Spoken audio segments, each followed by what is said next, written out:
Okay, so this is kind of getting stupid. I'm in this city in South America, and the city looks abandoned. It's a city that could hold millions, as much as any American city. Look at the power lines. Does this not look like what we see in old black and white photos in North America? Like some chaos? Look down this street. Everything for sale, everything boarded up, and this is a no-namer. This will be after my last video where I showed a bunch of this. And many cities in Argentina have been cleaned up. I told you how I fell in love with one of the cities, Rosario. And I'm just blown away. Just how we look at cities in North America in the 1850s that are completely built out and in ruins. Look at this place. This is a no-namer. I'll tell you what this town is called, or city, massive, abandoned, formerly glorious city is called. I'm actually just editing my last video. You haven't seen it yet, but you will have by the time you hear these words. But I was trying to get a street view. I'd seen this city,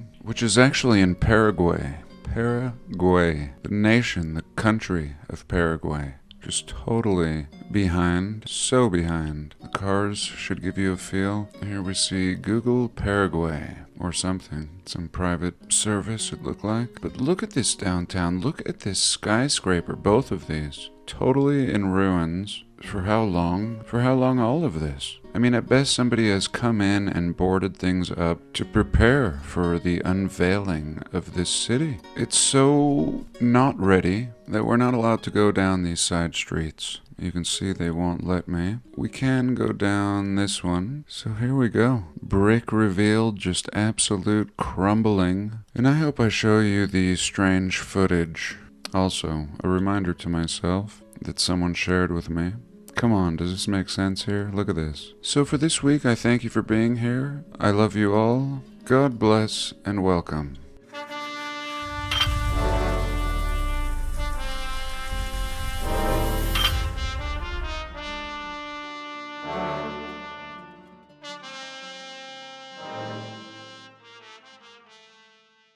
Okay, so let me show you this city here.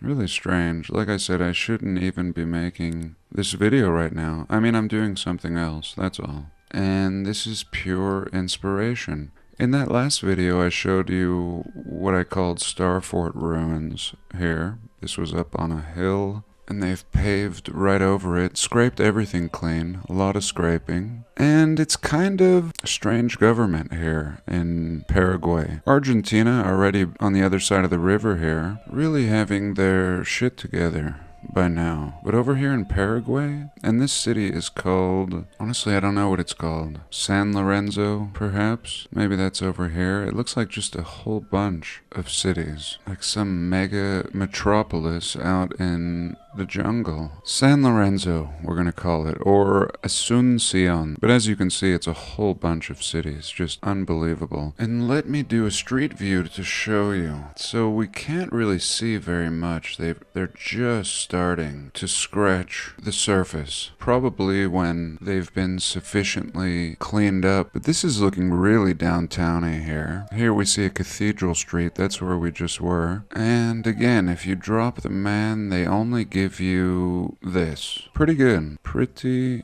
good. And there's just so much. There's more than these people need. This is a city for 10 million people, similar to Buenos Aires. And no doubt these are the castle cities depicted on these old maps. So let me finish editing my video, and I'll take some time to place some pins here, and we'll try to make sense of this city.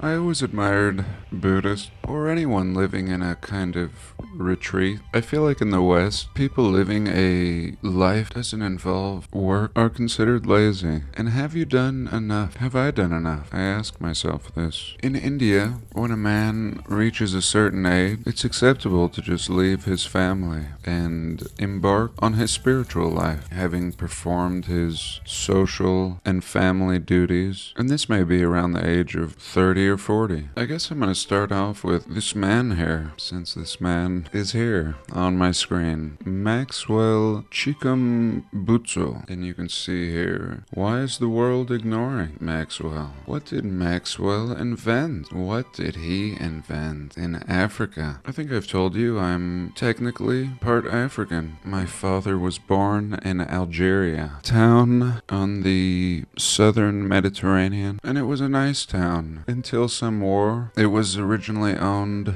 I shouldn't say originally, it was shortly hijacked by France, and my father was born in that time, and then everybody had to flee. It's really no different today. In the past you had to flee because of poverty, war, and today you might have to flee because of a fire or a big chemical spill, train derailment, poisonous water, flammable sometime, and really man displacing man. And nobody cares in the West about the people. It's all about the dollar, everything. We liberate some countries while other oppressed people, like the Tibetans, are left to rot. I am a libertarian, and I agree with the words of Lao Tzu, the ancient Chinese philosopher, who said the best leader or ruler or king is one who governs least. And it goes back to what I started off with. Have you done enough? Has our government done enough? All of them. Really, they're just serving the interests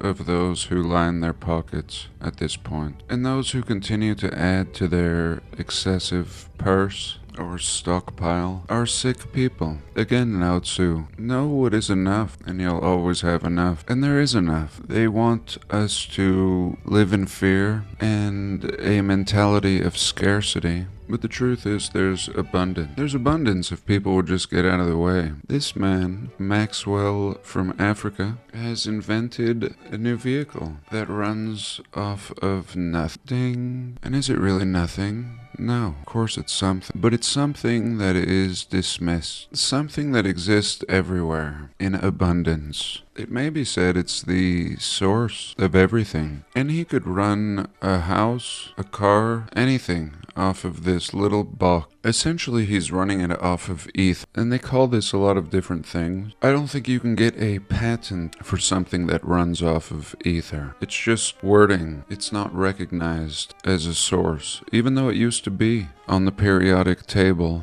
and was removed. And amazingly, nobody is touting this. I mean, it's a thing that's been going on for 150 years, ever since Nikola Tesla. And it's exactly what we see on the tops of all of these buildings. And finally, someone bringing the old technology, the technology that was understood in the past. I don't know how many times I've shown on this channel, especially years ago, people sending balloons up and showing that voltage exists. And the higher up you go, the stronger the voltage. Hence why it would be beneficial to build a big tower. But with the case of this man, he's designed the whole power source to fit in something that could be carried around like a briefcase. This is essentially the engine, and the real power is not in the car. It's outside of the car. This is very similar to us as individuals. The mind will try to reason with us, tell us that we are the source, we are in control. But nothing could be further from the truth. We were forged from dirt and water by an intelligence. Our heart beats with or without our consent. And even while you sleep, you are breathed. Again, the power source is outside of the perceived self. And in this case, car. So really great. I could say more, but let's look at something else.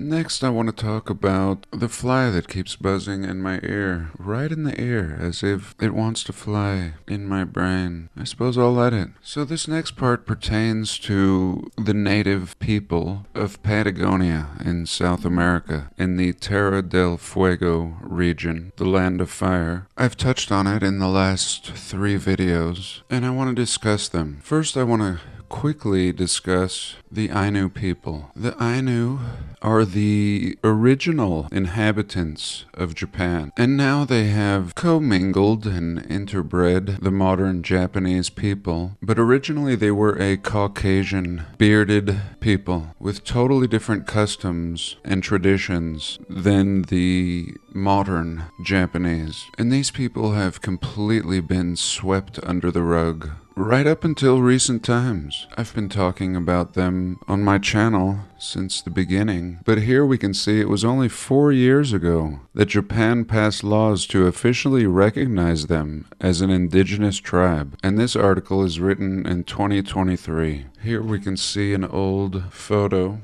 of the Ainu people, and sometimes the women would have tattoos like a mustache. They also domesticated bears, kept them as pets, and we often see this with China, sweeping the Caucasian mummies that are found throughout their nation, usually underground. At one point they had a tour of the fair-skinned mummies until it became controversial and people began to question the rights of inheritance based on these findings. And it's true with all nations. It's quite possible that all nations have been hijacked by an imposter. And it's no different with the self. Your ideas of yourself may not be the true self. And these people, and all native people, hold a big clue. I think when the reset occurred, not that long ago, the survivors were rendered primitive. Perhaps 1 or 2 generations would pass, and they would hold on to their traditions in the only way they could. They would occupy their cities, now in ruins, until groups of control would move in and displace these people realm-wide on all continents, and their histories would simply be replaced and rewritten, and they would be treated like shit, in short. So this is a little backstory, again, the Ainu of Japan. But next I want to look at the Selknam people, South America. Let's take a pause. So when we look at these old maps, we're always told of giants in this southern region. Even here we can see what looks like a Spanish man on the right and an ass-kicking giant on the left. Again, we can see that on this map. And these people looking very similar to the Ainu of Japan, a Caucasian bearded people. And what does our history say about these people? Of course, if you're sitting in a classroom, you'll never hear about these people. And even throughout my research, I hadn't either. Although I knew the story would be the same. We have old legends, maps from other nations, and that's the importance, is when this history, such as map making, comes from other nations, they will not share the same interest as those who push the current narrative. We can discover lost people, lost land masses, and even topography before things were supposedly covered with snow and ice. So the Selknam are an indigenous people in the Patagonia region of Argentina, Chile, and the Tierra del Fuego Islands. They were one of the last groups in South America to be encountered by Europeans in the late 19th century. Settlement, gold mining, and farming in the region were followed by the Selknam Genocide. In the mid-19th century, there were about 4,000 Selknam, and by 1930 there were over 100, and this is just the ones they could count while they were wiping them out. In 2017, Chilean census indicated a little over 1,000 people declared themselves to be Selknam. However, in 2020 they were considered extinct as a people by the government in Chile. They are believed to have originated from the mainland. They migrated by canoe across the Straits of Magellan. They shared Tierra del Fuego with the Hosh people, another nomadic culture, and the Yoghen. In 1599, so now it's getting stupid, a Dutch fleet led by Oliver van Noort, this man, entered the Strait of Magellan and had a hostile encounter with the natives, which left about 40 of them lifeless. James Cook, tight-wearing man, with a wig. In 1769, met a people in Tierra del Fuego that used pieces of glass in their arrowheads. So indicating that there's glass ruins of a city, and they're using these to tip their arrows. Europeans moved in the late 19th century, so here's where it really begins, in my opinion. Men in tights and wigs is just mythology. Now we have newcomers developing the land as ranches, depriving natives of their ancestral hunting areas. Similar to North America, the Selknam, who did not have a concept of private property, considered the sheep herds to be game and would hunt the sheep. The ranch owners regarded this as poaching and paid groups to hunt down the Selknam and basically eradicate them. I mean, it's completely backwards. These people encroached on these natives' hunting grounds, and it's no different today. They do the same thing with wild animals. Wild horses and burros are removed from Bureau of Land Management land because they're considered squatters and trespassers. The government wants to lease these lands to cattle and sheep ranchers. It's no different today, and they displace the animals. In the past, it was displacing the people, and now the animals. And I'm considering adopting some burros. It said they keep coyotes away, and they're cute. Anyway, let's get to it. A common comment about the Selknam was their height. In early records, they were recorded as giants.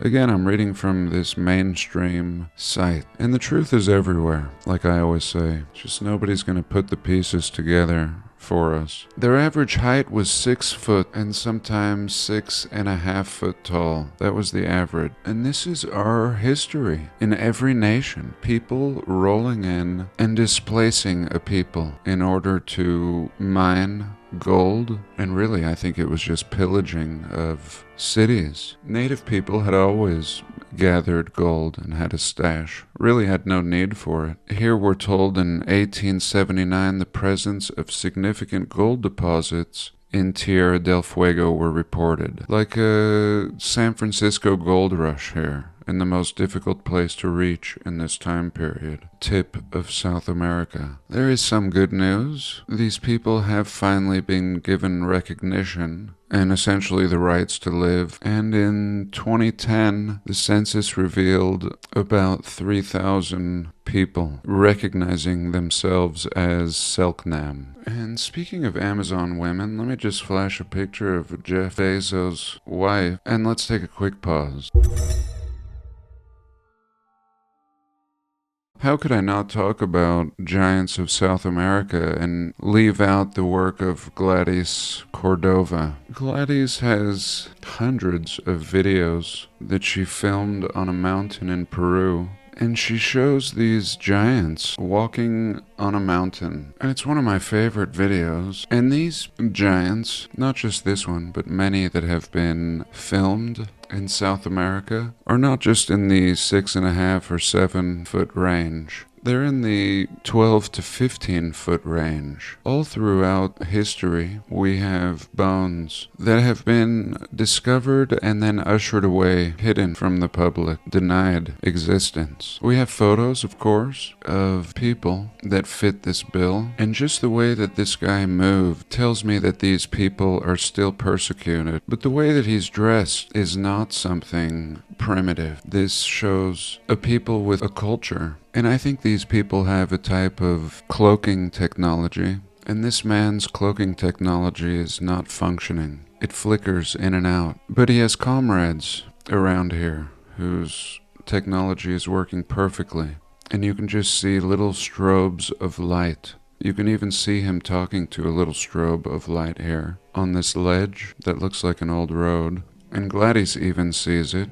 She's circled it for us. And you can see it gets brighter as he approaches, brighter. And if you watch this whole video clip, you can even see him kneeling down and talking to one. Here you can see dirt that he's kicked up. Really amazing footage. Here he's past another small light, and he's like picking his nose right there, or scratching his face. And here he'll have a little discussion right here. He passes one of these orbs, and stops to talk to it, really hunching down and having a chat. Seems like there's a lot to discuss. And again, an overall air of concern with the man that we can see. He says, okay, he's a little concerned, and he moves on. And in kind of a hurry, not a leisurely stroll. And we could see that at the end here, how apprehensive he is to go around this corner. He carefully looks over, carefully looking over. And this is just excellent footage. Again, this man is at a minimum 15 feet tall. And Gladys does comparisons. This footage sucks. I'm going to have to interject some better footage. I don't know what happened to my copy here. But there he goes, over the hill. He feels safe and relieved that he has eluded any attention. Here again we can see this terrain, exactly where he was moving through. When she sends her family members up here, they're struggling. It takes them hours to cover what he did in a few minutes. And I think that this battle is still going on. So let's take another quick pause, and I want to show you an architectural segment.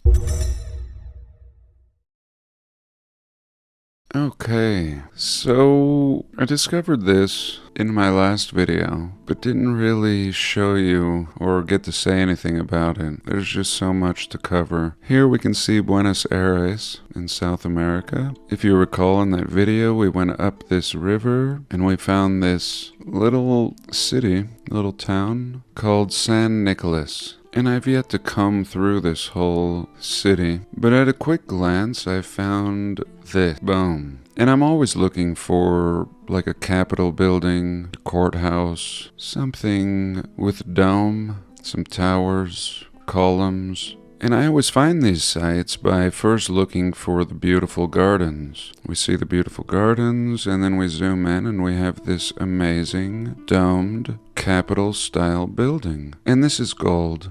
This is absolute gold. This is what I've been looking for years. Now, I've made countless videos showcasing these style buildings all over the world. Vatican type building, governmental in the US, usually state capitals or federal.